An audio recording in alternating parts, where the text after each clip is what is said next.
Well, I was very nicely interrupted, so now I have to re-record this whole dang thing, but I want to get it done because it's been sitting on my laptop for months. So,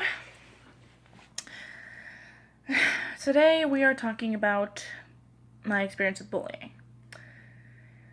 And you'll find out the point at the end of the video, so just stick with me, yeah? Awesome.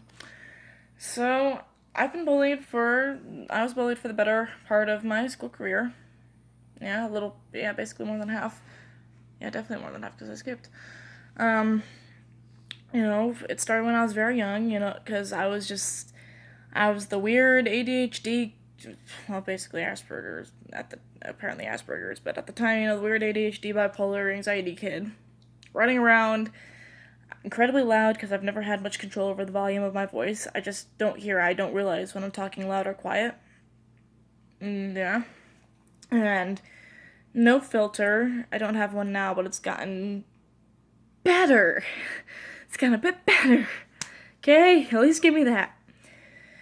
And I was so freaking easily tricked because once kids decided they didn't like me, and so they were like, okay, let's see what we can make her do. Let's get her in trouble. Let's make all the parents in the neighborhood hate her. And so, I'd get told that I did stupid things. I got ostracized. Kids wouldn't play with me. Mothers would tell me to stay away from their children. And when we moved for the second time, I'm pretty sure. Yeah. There was these kids who lived next to us who knew better, and so they decided to get me in trouble. I wanted to play with them, so they decided to get me in trouble. I got tricked into breaking into a house, and I literally mean tricked. I didn't know I was breaking. I was probably like 7. I didn't know what I knew what breaking into a house was, but I was 7. I imagined it like, smash a window, hop in, steal stuff. I went in to use their phone to call my mother, because the kids told me it was okay. I got pushed into a canal. I got convinced to accidentally turn off the power to someone's house, like with the circuit breaker. I didn't know that was what it did, and I was kind of a weird kid. I kind of tortured them, but I didn't know better. They didn't tell me better, and they did know better.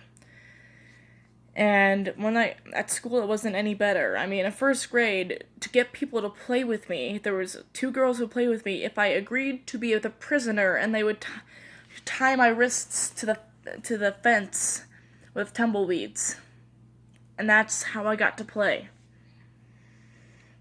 I met a girl in first grade who actually liked playing with me, and guess what? She turned on me by the time I came back from second grade, because I was at another school that year with a teacher who thought I was lazy and, was just a trouble kid on purpose. So she was a jerk when I got back to the school. The teachers didn't like me either, because they thought I was this horrible kid, because everyone and their mother's brother was telling them all these horrible things that I did when I hadn't done anything. I did maybe 4 of the things in those 6 years that everyone told them that I did. I was constantly being called to the principal's office and whatever, and I could go on, but basically it sucked. And I guess one other thing, I was actually, to illustrate the severity of the situation, when I was in 6th grade, it might have been 5th. I'm pretty sure it was 6th, though. I got pulled into the office by what they knew was the meanest and scariest teacher in 6th grade, the principal, and some other guy. I don't even remember who the other one was. And I got told that I had been bullying another girl who I'd never even talked to. Ever. She bullied me. She said stuff about me, and then suddenly comes out that I'm calling her fat legs and, saying that she was ugly and dressed like a boy and all this other stuff that I never said, I promise. When kids don't like you, and I'm already a fairly nice person, I don't like insulting people, I don't like hurting people. I'm not gonna do that stuff. And they would not believe me no matter how much I said, no matter how much I defended myself. It wasn't until, my it was sixth grade. Yeah, my sixth grade teacher found me crying, in front of the line to go in from recess because I couldn't believe it. And then he's like, well, maybe we might be starting I might be starting to believe you. And I mean, I wasn't thinking at the time, but I'm like, yeah, think. And so that was the thing. By the end of sixth grade, things had finally lined up. I had what I thought were friends, and we had a lot of fun, and I graduated sixth grade and was ready for seventh. I was registered. I was so happy with my schedule, and everything was just so awesome. And so we start seventh grade. And it was great for the first 2 weeks.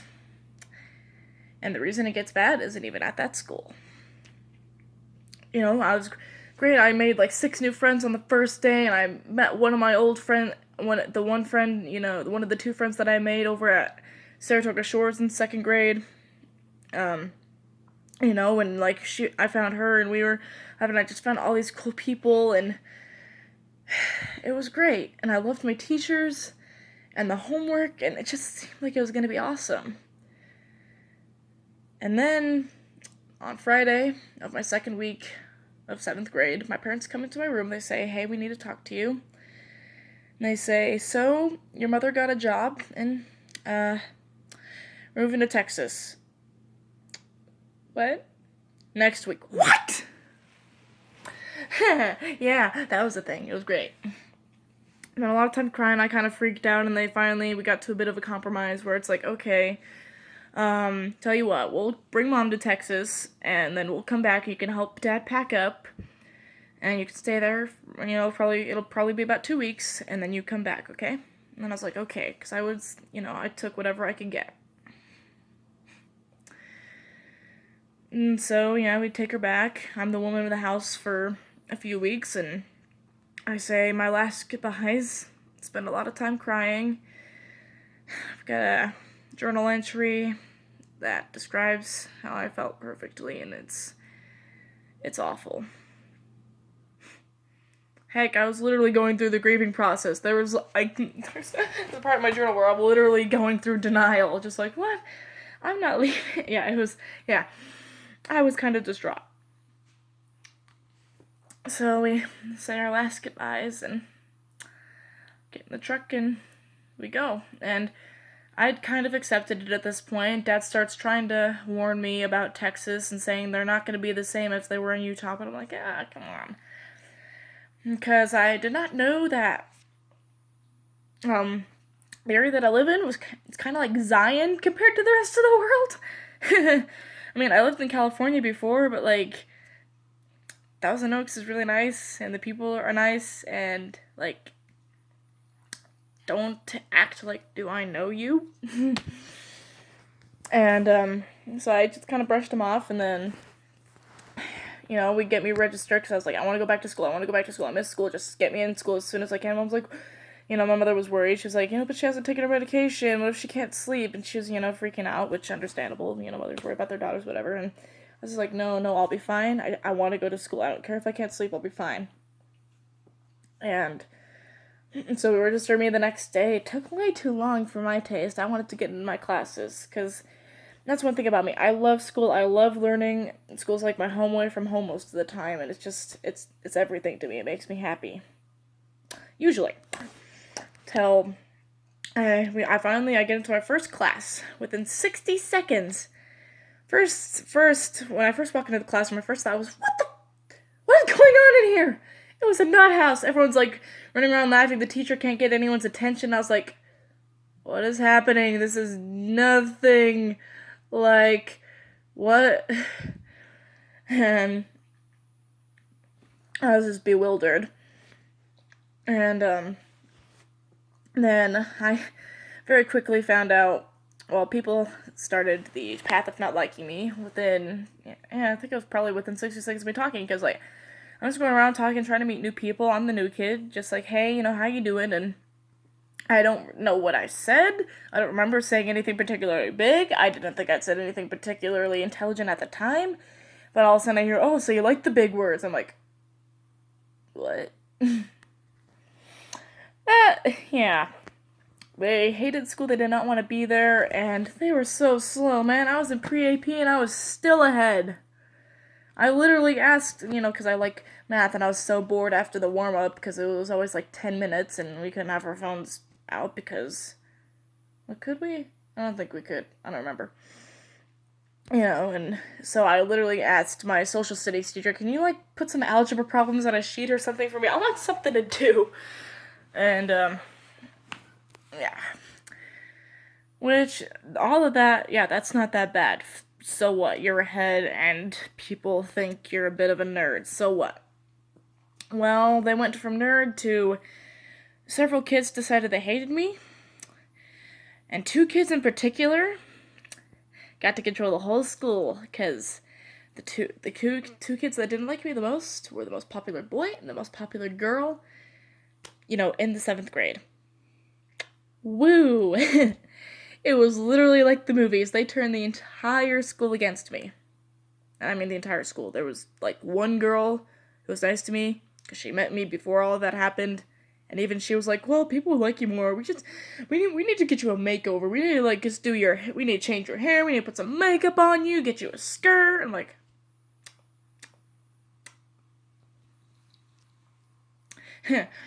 and so, yeah, some things happened. I got my inhaler stolen. I had people constantly saying that Utah sucks, which, whatever. And I finally started being a bit of a dork back because that was the only way to survive, was just to throw everything back at them. And I was, told I had attitude, that I was no good, that no one liked me, that everyone hated me, that some other stuff.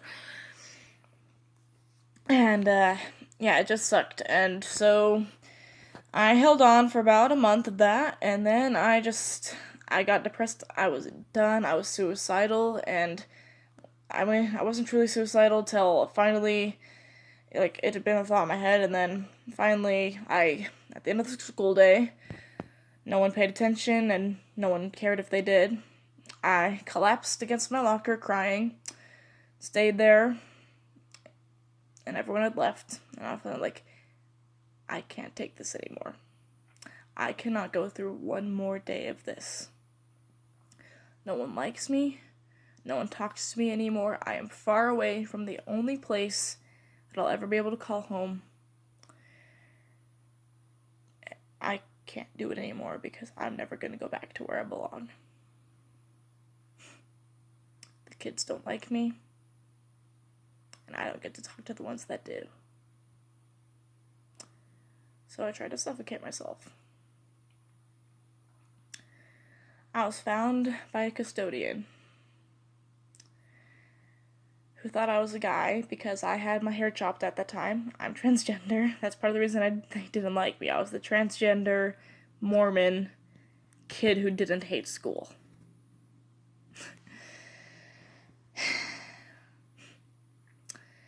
Tells me to go in the bathroom and wash up. That's how I found out that he thought I was a guy. Because, he sent me to the boys' room. Which I didn't care. Because I wanted to be one so bad at that point.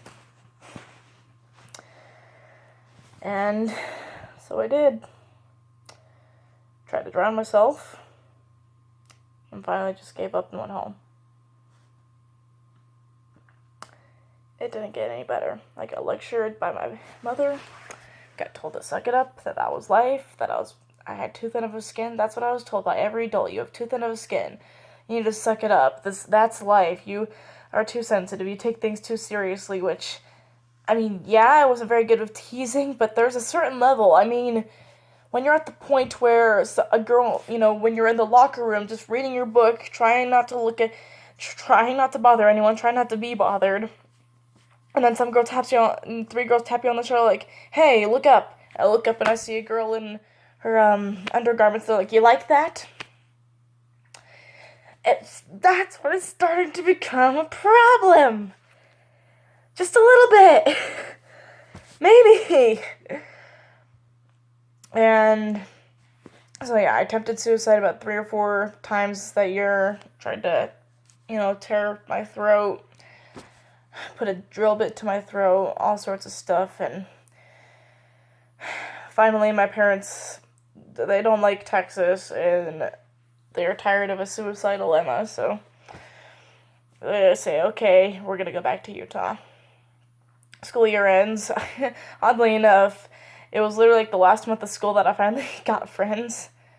Although, honestly, one of them only hung around me because he was crushing on the second girl who liked me for me, and her boyfriend, and whatever. Anyway, and we were just the dream crew, and so I left kind of happy, and I was like, okay, now I'm going back. I don't have to where I don't have to worry about this every day. And it was great. When we got back to Utah, we were waiting for our apartment to be ready, and I was happy. We were fun fact about the times, Robin Williams died my first day, my first night in that hotel. Yeah, that gives you an idea of when it was, but anyway. So we hang out in there for a little bit, have our groceries, move in. I'm happy. I'm back in Saratoga, and I'm just looking around, and at the green, it's like, for those of you who are from out of state and don't think Utah is green and think it's dirt, try Midland, Texas. You will think this place is the freaking Garden of Eden. Okay? There's green grass. There were mountains. There was fields. It was awesome. There were trees that were... I've got a friend who says these are like glorified bushes and sticks with leaves. It's worse in Texas, man. So these are trees to me. And I guess if we go to New York. Anyway. And I was just so ready to start. And so I go back into my old neighborhood. Expecting to see everyone saying hi and being like, hey, I'm back. Only to find out that a little over half of my friends moved out.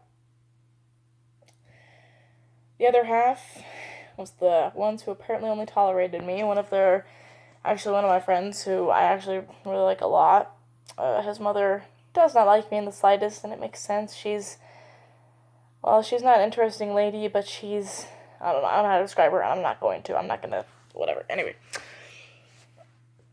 And so I was like, okay, we can still work with this. I'll just go back to school and see everyone there.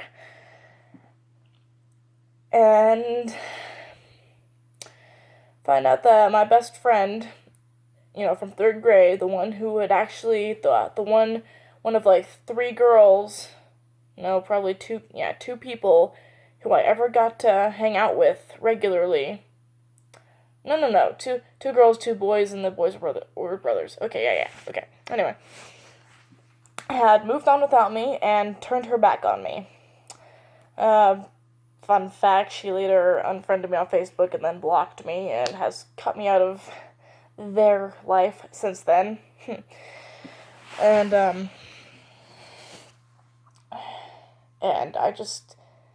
I couldn't find anyone else. Yeah, sure, they'd all talk to me, but I wasn't their friend. It's quite obvious. Because you tell the difference between a friend and someone who's just, kind of, tolerating you, with, one or two exceptions. When they're friends with you, you talk to them and they're like, and they go somewhere and you can come with them. They invite you to hang out. When it's just someone who's, acquainting you or, okay, yeah, we'll talk to her. You get about 6 words in inchwise, and so you spend most of the time listening, just kind of laughing at the things they say. And if they, move from that particular spot, you're not going with them. And then you're thought to be following them. You're not their friend, it's not your place. They don't contact you. You don't hang with them. They're there for those 2 minutes that you talk to them before school. That's all I had. I sat alone at lunch, and I'd watch everyone else around me laughing with each other and always having that group of friends to sit with, and I had no one. I tried. I honestly tried. No one would take me. No one ever really has, but that's besides the point. Anyway, because I promise this does have a happy ending, so hang in there. And it was ridiculous, and come to find out I'm bipolar. We didn't find out till junior year, but in 8th grade it started manifesting itself more. And when I was a kid, I was still then, but my mood flip, it would go from it would go to anger. After Texas, it liquefied into depression and suicidalness. And so that's just how I lived. I'd be happy at some points and done the next. And like I said, it didn't help that I had no friends. I had some, I didn't have none. But not, I don't want to say not enough because that sounds weird. But like, not enough that I actually had people to talk to for more than 10 minutes in a day. If that. And so that was my life. I'd go in, I'd be all hyper, and that's 8th grade is when that mask that everyone sees, well, not mask per se, but just like this big, overexcited ball of energy got created because I would just go in and be like, hey everyone, what's going on? My name's Super Emma. And like, I am like that, just not as intense as it got to where I actually scared people. But at the same time, it was better than being ignored. Because after that, because people liked it when I was little, they'd at least talk to me for that. After that, they finally got sick of it, but I couldn't get rid of it at that point because now, if I drop that for a second, if I just kind of act normal, people think I'm depressed. And so it just becomes like, if you actually come up to me and talk to me, then I'm real. Otherwise, I don't know. Occasionally I just don't care anymore and I drop it. But anyway, besides the point, we're getting off track. We're going back. And so that's that. It gets worse, through 9th and 10th grade. Finally, junior year comes around. And it's not getting any better. It's actually starting to get a bit worse. The cutting's becoming more frequent, and so are the suicide attempts. I finally get hospitalized the end of February, beginning of March-ish. And it sucked. I'm never going back there. No, thank you. It was one size fits all. They just put you on whatever. I didn't even know they put me on medications, and they said they tell you. They did not. They told my parents. All I knew, I didn't know what hit me. I just woke up the next day, and I could not stay awake for my life. Because you see, they put me on a mood stabilizer, and it was like a tranquilizer. It just it knocks you out, man. And they wouldn't let me, and I'm assuming they knew this, but they would not let me go back to bed. So I spent most of my time barely staying awake in therapy, or napping on the couch and not talking to anyone. And it didn't help that. I mean, the girls are awesome, cool, I like them as much as the next one, but there's only so much I can take, and being surrounded by them constantly kind of drives my anxiety through the roof because I don't know how to talk to them, and I don't agree with a lot of things they say, and I don't match their personality a lot of the time. And so it was awful. We got me out of there as soon as the 72 hours that they could legally hold me for was up, AMA, or against medical advice. And that was it. The one good thing that came out of that place was my mood stabilizers, because we kept me on that. And it worked for a good while. I finally went off of them. Excuse me. I finally went off of them recently, and I've been doing alright, so. And it's nice being able to wake up, which is, yeah. And so that's that. I'm not suicidal anymore. I get, I generally, wasn't unhappy. If I missed my medication, things kind of got rough, but generally, I wasn't getting depressed anymore. I'd get sad, sure, but it wasn't as bad. I wasn't suicidal. Actually, one of my friends got scared, and I guess because, a lot of it, but Um, I made it through, went to choir tour, which, choir tour of junior year was freaking amazing. I got really close to someone very dear to me. And, yeah. And I promised someone on tour I wasn't suicidal anymore, that I wasn't gonna be. And I guess he kind of shell shocked me into not being for a long time. I also learned not to go to him with that stuff, but that's a whole other issue, and so we're not going into that. But yeah, I wasn't. Yeah, and there was better ways to do it. But anyway, and so I go and I'm not suicidal, and yeah, I came out of it. I still had one very, very big issue. And that was that I wasn't good enough for myself. I had no self esteem whatsoever. Like, I mean, I never really was. I never had any, but, the thing is, once I got to Texas, I finally found people who hated me as much as I hated myself. So after that, I was just like, I mean, no one likes me. I'm obviously not good. I'm obviously not worth it. I'm not good enough. I should just do the world a favor. No one will miss me. No one knows I exist.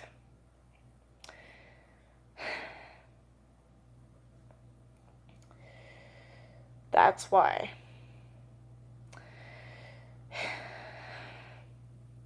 But I was okay. I wasn't suicidal.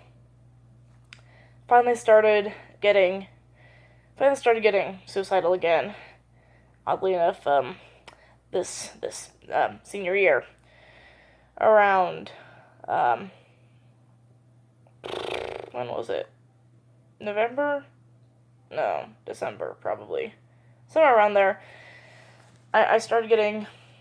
No, yeah, it has to have been November. Because finance is when it stopped. So, um, if that finally happens and it's getting worse again, I ran away once during that time. Which, by the way, don't do that. Please. You're gonna want to, but please don't.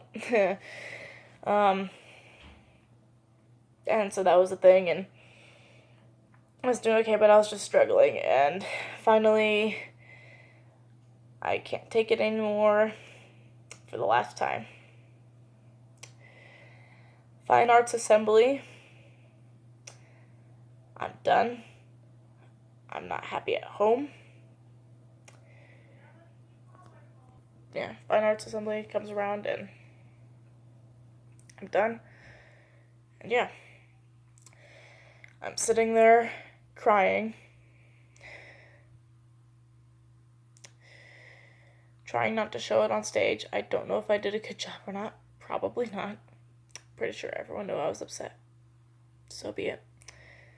Finally, I turn to Andrew and I say, I'm sorry. I can't do this anymore. This is my farewell.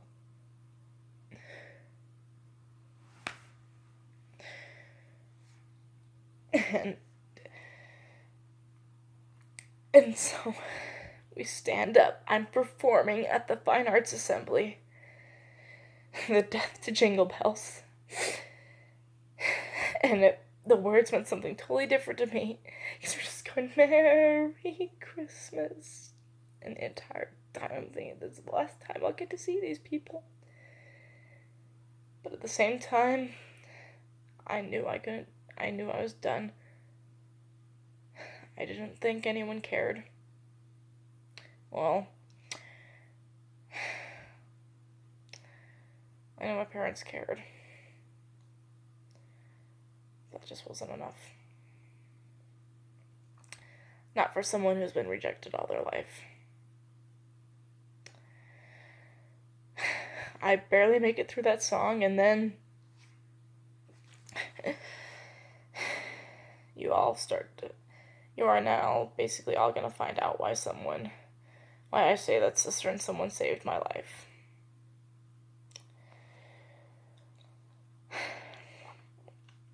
Andrew says, stick around. I want to talk to you. And so I listen.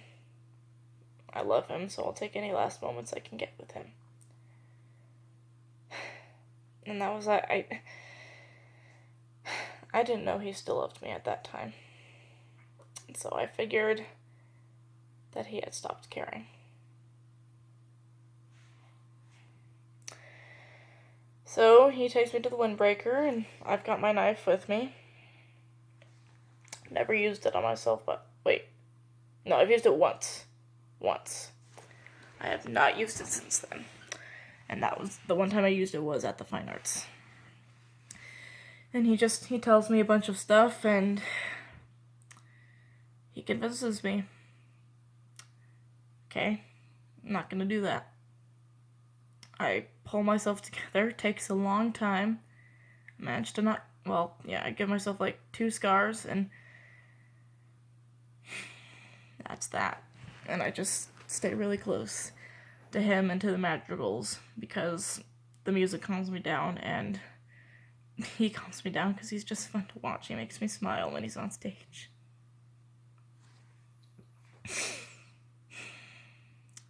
And that's the last time I was suicidal.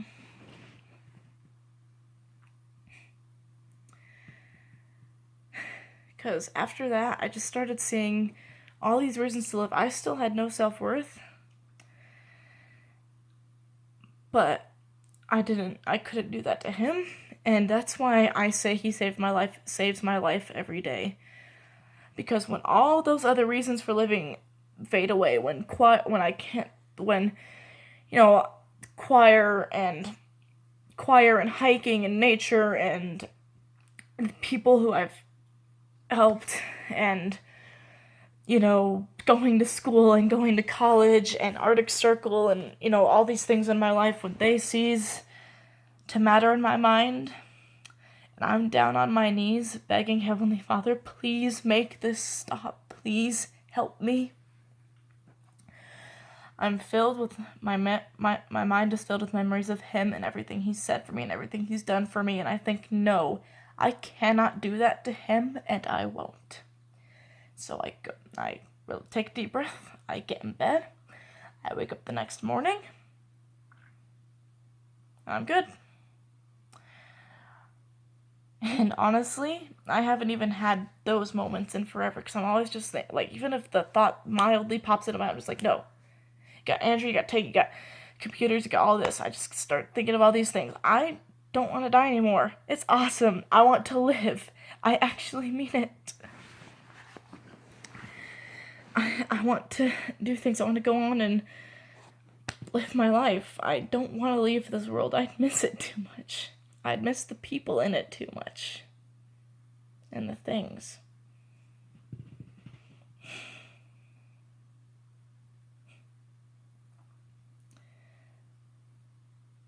And so, let me double check my notes. Yeah. One of this is, we're talking about 10 years of a trial, 10 years of on and off, 10 years of being bullied. 6 years of being bullied, 7 years of being bullied, and 4 years of being suicidal, or at least on and off suicidal. It took forever to get over, and you know what? It might come back one day. I highly doubt it will at this point, but it might. And you know what? I'm gonna soldier through it like I always have, because you know what? Life is hard. Life sucks, but you know what? Life is also great. Okay? Life is great. Life is worth living, and if you don't have that one thing to live for, then go find it. Be it food, though please don't get obese, because that's unhealthy and cancer and stuff. Stuffed animals, YouTube, video games, singing, math, English, anything. Find it. Because I came out of it. I've been through hell. I haven't been through worse than what other people have been through, but I haven't been through better than what other people have been through either. I know how you feel, okay? I've said this before. I know what it's like. Bullying, it's It's everywhere. It can come from kids, it can come from adults. There sadly isn't a point where it ceases to be a thing. People are just jerks sometimes. But one day, even if it's not till the day you graduate, one day it'll be gone.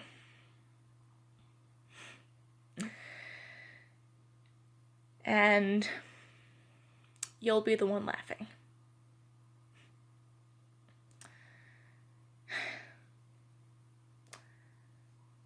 Stick through it, okay? There's a light at the end of the tunnel. Eventually. You know, you will find someone eventually who will be willing to protect you, okay? I know someone who found me. And I'd still lay down my life.